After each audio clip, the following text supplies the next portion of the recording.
오늘 본문 말씀을 통해서 여러분과 함께 성화에 대해서 말씀을 나누고자 합니다. 성화에는 두 가지 측면이 있는데 위치적 성화와 점진적 성화가 있습니다. 위치적 성화, 점진적 성화. 아침부터 이렇게 신학 공부하는 것 같은 느낌을 들어서 죄송하지만 이 성화를 이해하려면 성화의 양면성을 어느 정도 이해할 필요가 있습니다. 먼저 처음에 말씀드린 이 위치적 성화는 신분적 성화라고도 부르는데, 즉 예수 그리스도 안에서 위치적으로, 신분적으로 여러분과 저는 완전하고 거룩한 성도가 되었다는 것입니다. 이것이 얼마나 놀라운 은혜인지 모릅니다. 우리는 이미 예수 그리스도 안에서 완전합니다. 이미 예수 그리스도 안에서 우리의 모든 죄는 용서받았습니다. 다시 말씀드리자면 우리는 여전히 죄인이죠. 여전히 죄를 짓고 살아갑니다. 눈을 뜨자마자 잠을 들을 때까지, 심지어 꿈속에서도 우리는 죄를 짓습니다. 그러나 우리의 위치는 그리스도 안에 있기 때문에, 이것이 중요합니다. 우리의 위치는 그리스도 안에 있기 때문에 우리의 신분이 완전하고 거룩한 성도라는 말입니다. 아무리 우리가 죄를 짓고 넘어진다고 하더라도 위치적으로 볼 때 우리는 변함없이 완전하고 거룩한 성도라는 말이죠. 또한 이 점진적 성화는 말 그대로 점진적으로 성화를 이룬다는 것입니다.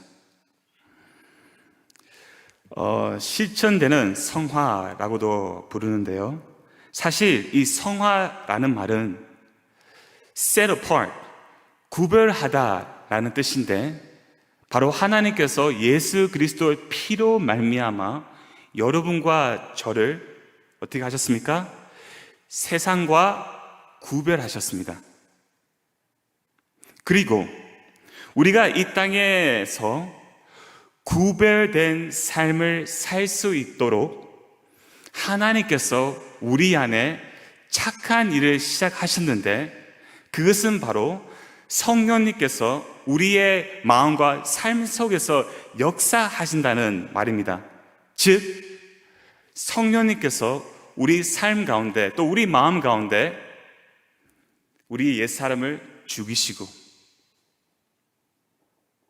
반복되는 우리의 오랫동안 지내고 있던 그 나쁜 더러운 습관을 조금씩 버리게 하시고, 우리의 삶의 모든 영역에 예수 그리스도를 닮아가게 하시는, 점진적으로 성령님께서 성화를 이루신다는 말입니다. 이 과정은 일생 전체에 걸치는 과정이죠. 그래서 성도는 세상을 떠날 때까지 성령님의 도우심으로 말미암아 무엇을 합니까? 계속 나를 죽이고, 계속 나를 버리고, 계속 세상과 싸웁니다. 죽을 때까지. 근데 우리의 소망은 무엇입니까? 우리 안에서 이 착한 일을 시작하신 성령님께서 반드시 그 일을 이루신다는 확신입니다. 신학자 데이빗 윌리엄스가 이 위치적 성화와 점진적 성화를 조화롭게 표현했는데요. 그가 이렇게 말했습니다. 성화는 그리스도인의 삶을 그리스도인의 신분에 맞추는 것이다. 다시 한 번 더 들어주십시오. 성화는 그리스도인의 삶을 그리스도인의 신분에 맞추는 것이다. 무슨 말이냐면 우리의 신분은 이미 그리스도 안에서 변화되었습니다. 그렇죠? 죄인이 성도가 되었고 영적 고아가 하나님의 자녀가 되었습니다. 아주 놀라운 신분의 변화입니다. 그러나 이 신분의 변화에서 멈추는 것이 아니고 성령님께서 우리가 이 땅에 사는 동안, 자, 이것입니다. 우리가 이 땅에 사는 동안 성도답게, 하나님의 자녀답게 살 수 있도록 우리의 삶을 우리의 새로운 신분에 맞춰주시는 작업을 하신다는 것입니다. 약간 어렵지만 이해하셨다고 저는 믿습니다. 자, 아주 놀라운 일입니다. 성화는. 복음은 그냥 이론적으로 아는 것이 아니죠. 지식으로 만약에 우리가 복음 안다면 사실 복음에 대해서 무지한 것입니다. 진짜 복음을 안다는 것은 뭐냐면 그 복음의 지식이 우리의 삶에 역동적인 효과를 끼쳐서 그 복음을 살아내는 것입니다. 그런데 우리가 할 수 없는 것이죠.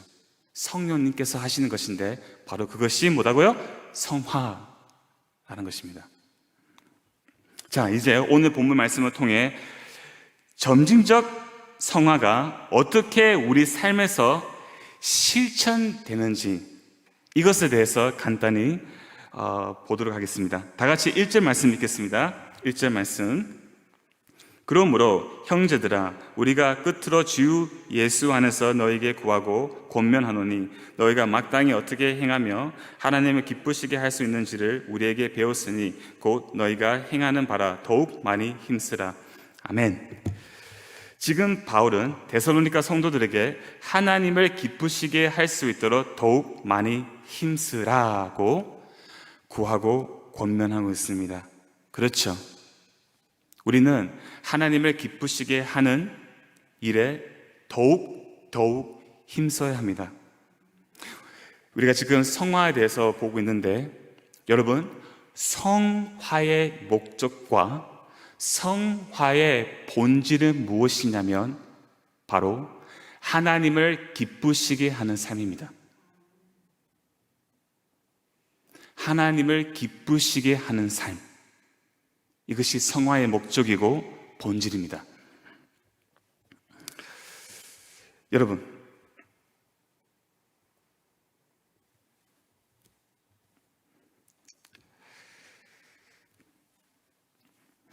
가장 수준 높고, 우리가 수준 높은 거 좋아하잖아요.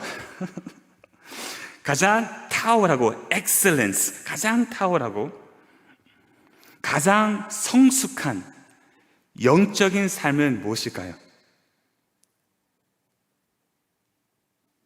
바로 하나님을 기쁘시게 하는 삶입니다.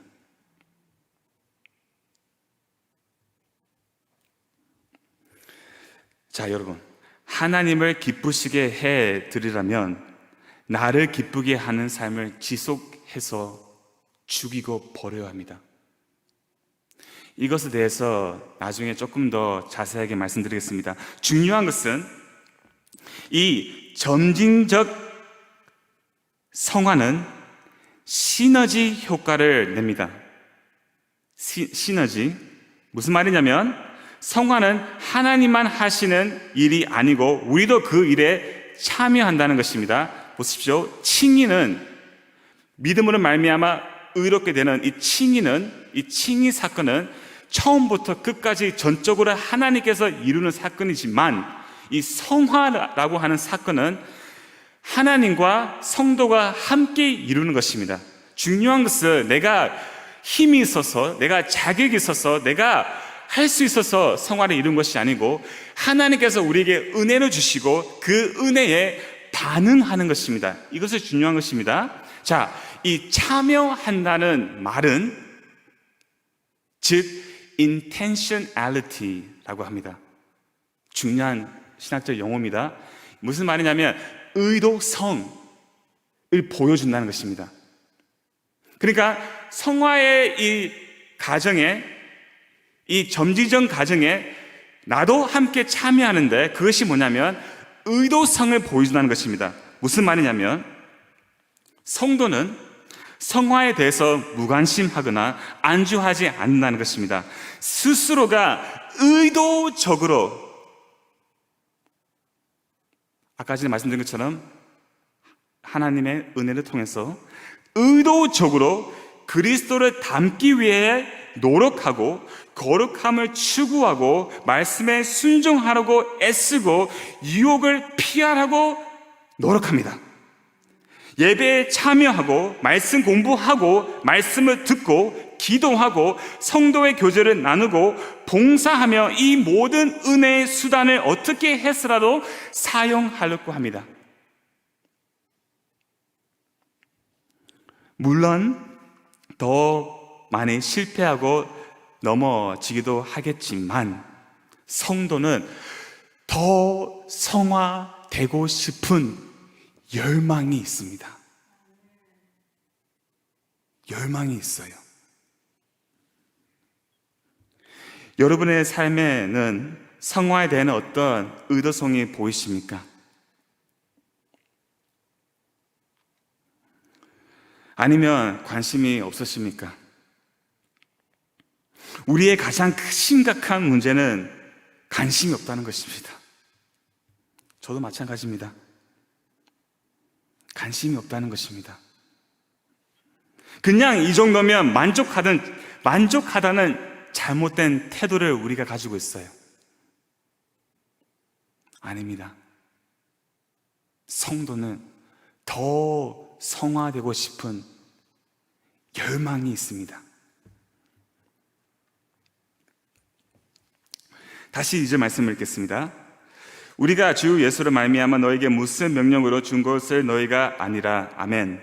바울은 주 예수님의 권위로 데살로니가 성도들에게 명령합니다. 그래서 그리스도의 권위로 명령하기 때문에 이 데살로니가 성도들은 바울의 권면을 가볍게 받아들일 수가 없었습니다. 진지하게 받아들였습니다. 바울이 명령한 그 명령이 무엇입니까? 3절입니다. 3절에서 쭉 나오는데 3절만 오늘 중심으로 보겠습니다. 3절 말씀을 함께 읽겠습니다. 하나님의 뜻은 이것이니 너희의 거룩함이라 곧 음란을 버리고. 아멘. 하나님의 뜻은 무엇입니까? 너희의 거룩함이라. 우리를 향한 하나님의 뜻은 무엇입니까? 우리의 거룩함입니다. 자, 이 거룩함이라는 말은 원어로 보면 성화입니다. 성화, 구별된 삶입니다. 아까 말씀드린 것처럼 성화의 목적과 본질은 하나님을 기쁘시게 하는 삶인데, 하나님을 기쁘시게 해드리려면 나를 기쁘게 하는 삶을 죽이고 버려야 한다고 말씀드렸습니다.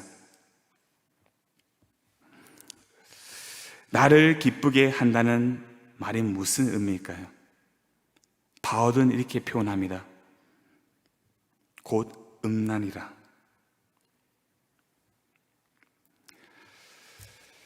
아주 민감한 주제고 무거운 주제지만 말씀드리겠습니다. 음란. 음란은 자신의 육신을 기쁘게 하고 마음의 정욕을 만족시키는 성적 부패입니다. 요즘의 교회에서 성적 부도덕과 그리스도인의 삶의 순교성에 대해서 그다지 말하지 않고 있습니다. 그러나 교회는 반드시 말해야 합니다.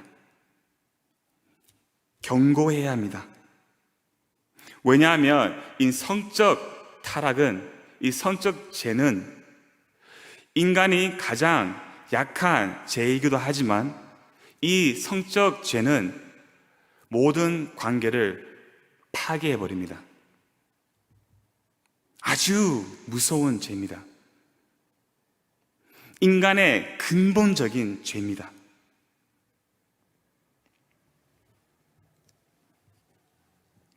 성적인 죄를 멀리하는 것은, 보십시오 여러분, 성적인 죄를 멀리하는 것은 그리스도인의 삶에서 요구되는 가장 본질적이고 기본적인 것입니다.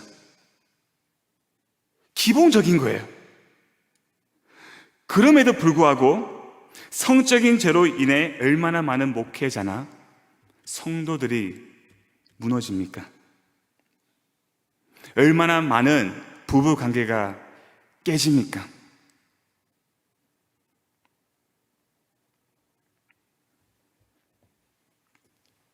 여러분, 이 순결함, 거룩함은 사랑과 연관이 있습니다. 이것도 중요합니다. 사랑과 연관이 있습니다. 무슨 말이냐면 하나님에 대한 사랑과 다른 사람에 대한 사랑은 반드시 순결에 이르게 합니다. 자신을 지킵니다. 자신을 지킵니다. 반대로 음행은 지극히 자기 사랑입니다. 자기 쾌락을 추구하는 자기 사랑입니다. 하나님의 사랑이 아니고 다른 사람의 사랑이 아닙니다. 절대로. 이 음란이라는 말은 원어로 포르니아라는 말인데, 포르니아는 매춘을 의미하지만 간음, 동성애, 포르노, 모든 음행을 의미합니다. 포르니아. 바울이 이 데살로니가 이 당시에 그리스 로마 사회에서는 음란으로 가득 차 있었습니다. 너무 흔한 것이었습니다. 수치롭게 생각하지는 않았고 부도덕한 행위를 금지하는 법도 없었습니다. 지금 어떻습니까? 수치를 느끼지 못하는 사회입니다. 이제 동성애는 너무나 자연스럽게 매스컴을 통해 노출되고 있고, 혼전 성관계는 또한 당연하게 여기는 사회가 돼버렸습니다. 점점 더 심해지겠죠. 제가 최근에 연세대학교를 방문한 적이 있는데, 지난주에 입구에 들어가는 순간 왼쪽에 한 성수막이 달려 있었습니다. 성소수자, 차별을 없애자, 우리는 평등으로 간다.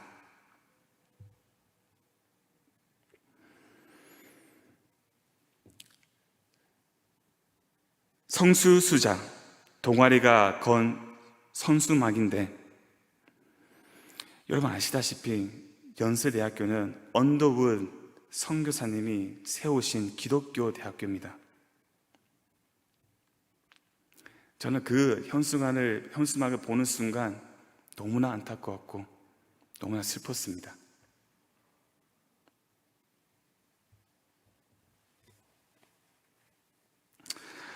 여러분, 오늘 우리가 읽었던 이 6월의 암송 선고를 보면 이런 말이 있습니다. 너희 몸은 너희가 하나님께로부터 받은 바 너희 가운데 계신 성령의 전인 줄을 알지 못하느냐. 여러분, 지금 시간이 다 돼서 마치겠습니다. 여러분, 우리의 몸은 성령님께서 내주하시는, 거하시는 성전입니다. 여러분, 구약 성경을 보면 대제사장이 1년에 한 번 Holy of Holies, 지성소에 들어갔습니다. 그러나 들어가기 전에 그는 철저히 자신을 먼저 깨끗하게 했고 하나님께서 명하시는 대로 준비했습니다. 그렇게 준비하지 않고는 들어갔다면 죽었습니다. 만약에 대제사장이 그 지성소, 하나님의 거룩하신 임재가 있는 그곳에 들어가가지고 음행을 했다고 생각해 보십시오. 그 안에서 상상할 수 없는 것입니다. 그런데 여러분과 저의 몸은 하나님께서 거하시는 성전입니다. 하나님의 거룩한 임재가 계시는 곳입니다. 함부로 성적 죄를 범한다는 것은 우리가 상상조차도 할 수 없는 것입니다.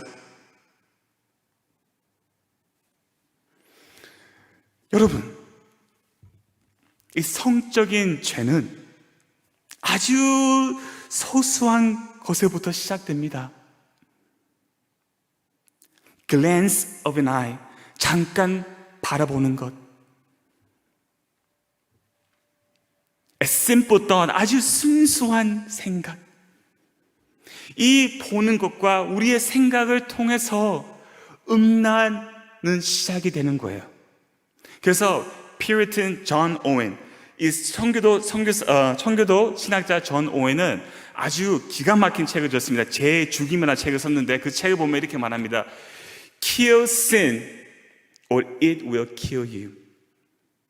죄를 죽이지 않으면 죄가 당신을 죽일 것입니다. 그렇습니다, 여러분. 성화는 무엇입니까? 우리의 삶에서 나타나는, 우리가 보는 그것, 우리가 생각하는 그것을 어김없이 죽이는 것입니다. 그래야지만 성령님과 함께 점진적으로 우리의 성화를 이룰 수가 있습니다.